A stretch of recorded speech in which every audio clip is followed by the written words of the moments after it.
Evening, kiddies. Dr. Freedom here with you. Time for some Doctor News. News from in and around the universe that may or may not affect you and levels that could be described as awesome. Okay.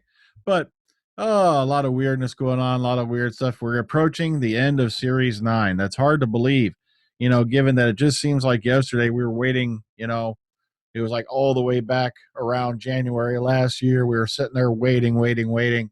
And then we find out, oh my God, they're going to start in like late September, which freaked us out even more. But now here we are approaching the end of another series.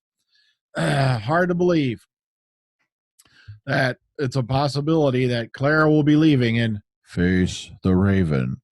Also hearing rumors that the diner scene with her in the waitress garb might actually be in the beginning of one of the final episodes, not the end. So I'm hearing beginning of Hellbent, but no confirmation on that. So that's just speculation at this point, as far as I'm hearing. So don't go crazy. That's not exactly a spoiler, but you may be spoiled by what's to come. Sorry about that. I got to do a little crinkling. My throat's all dried out, you see, and it's driving me nuts. So I have to hear it cough drop. Okay, here we go. This is for you folks who are still with me. Let's get started, shall we? All right. First up, Zygon Inversion official rating came in. Yeah, you can hear me cracking up. Ain't that bad? The official consolidated rating of 6.03 million viewers, which makes it the 9th most watched program on the BBC television and 3rd overall on Saturday. That is not bad, folks. That's pretty damn good. The episode finished at 24th on the chart. The final of the episode of the ITV drama, Downton Abbey, topped the ratings at almost 11 million viewers. So, bye-bye Downton Abbey. I never watched it. I have no idea what it was about. I think it was Abby, and it was pretty Downton. But okay. Sleep No More, the lowest AI I've seen, 78. Man, listen to this. The score is the lowest the series has received since the 2006 story Love and Monsters, which scored a 76. It is only the second time the series AI has dropped below 80 since the introduction of the current AI system in 2005. Both Rose and End of the World both scored 76, but this was under the previous measurement system.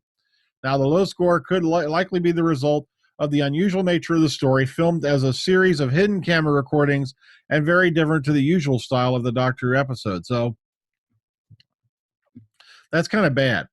But, at least, as I agree with Phil, in a way, at least Gatiss started with something different, but just not my bag personally. But speaking of that guy, here's an interview. Sleep No More. Mark Gatiss discusses the episode. This is over on Tennant Geek.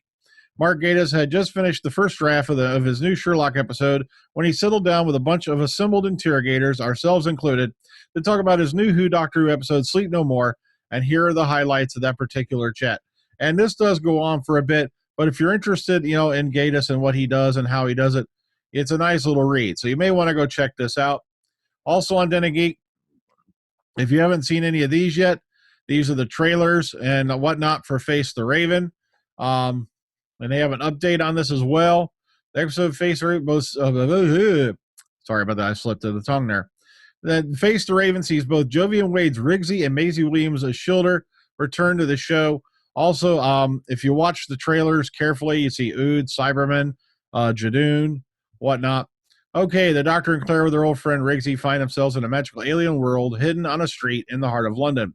Sheltered within are some of the most fearsome creatures of the universe, and a Schilder with a death sentence hanging over their heads. Not all the intruders will get out alive. Now, we've read that before.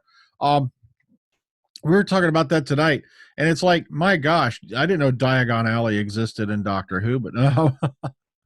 Okay, of course, this one will air this coming weekend at 8:10 p.m. Omega Files, if you're curious, we'll be recording at 6 p.m. Eastern Standard Time that night. I guess we're still taking in new people. It's nice to see a couple new faces here and there with some old ones returning, but I still want to see more new faces. I want to see some more fans hop onto the show. So if you're 18 and over, please contact me, via Facebook or Skype, Twitter, whatnot. I'm available on all of them. Get a hold of me, and we'll sit down and see about getting you on Zoom hooked up with that.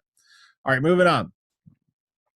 Now, all right, Face the Raven, Face the Raven. What the heck am I doing tonight? Maybe I've been reading so many typos, I'm actually starting to speak typo. But okay, Face the Raven teasers. Here we go. We cannot take you back down your timeline.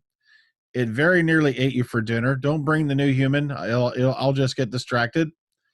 Your prefrontal cortex is marinating in it. Don't start using my actual name now. He's got his whole secret room in the TARDIS. Some of your greatest enemies are within a few feet of you. I did this to save you, you silly old thing, and I might as well be back in a war zone. And of course, the Doctor is no longer here. You are stuck with me, and I will end you and everything you love. So we don't know who says those lines. We don't know when contexts are used. So kind of makes you wonder, especially that last one. Ooh. Okay, Face the Raven image gallery. If you want to go check out these photos, I picked this particular one because this is the one who had the best highest res one. So if you click on these, you can go to a larger one. Maybe save them, use them for wallpaper, whatnot. And check this lady out here. She's got two faces, man. That's just weird. All right, moving on. Kind of like some of the folks I've met in my life. But all right. Jenna Coleman opens up about quitting Doctor Who and Clara's surprising exit. We've been talking about when Clara would leave for quite a while. It's just around 3.5 minutes long. She sat down and spoke to Digital Spy about her decision to quit Doctor Who after 3 years and under the circumstances of Clara's quote-unquote surprising exit. So if you want to get a listen to this, please go ahead, sit down. I don't think she spoils anything, really. Come on, they wouldn't do that. So nice little cute video. Okay, David Tennant unleashes his powers in 2 new Jessica Jones clips. And all I can say is this. David Tennant playing a villain can be a real bastard. I'm not kidding. You have got to watch these clips. It is such good stuff. I think you'll really enjoy it. Now, the first one is really stirring. This one is just plain disturbing. So up to you guys if you want to sit down and watch David Tennant play a villain role in the upcoming series. Okay, so a lot of weirdness going on because allegedly this is the weekend. This is the weekend where Clara Oswald departs the TARDIS. How do you folks feel about that, really? I've heard varied opinions from, oh my God, thank goodness, hallelujah, she's getting the hell out of there, to, oh, please don't leave, Clara, please don't leave, don't leave us. But this is the thing that happens with the show. It constantly changes. That's one of the reasons it's been around for so long, is every now and then you got to change things up. Otherwise it starts to, get repetitive. You bring in new, fresh characters and you get to see it from their perspective. And it kind of brings your view, refreshes your own view of how things run. Oh, well, enough ranting. I'm out of here. So take care. Ta-ta. Enjoy the rest of your week. Dr. Freedom out, baby.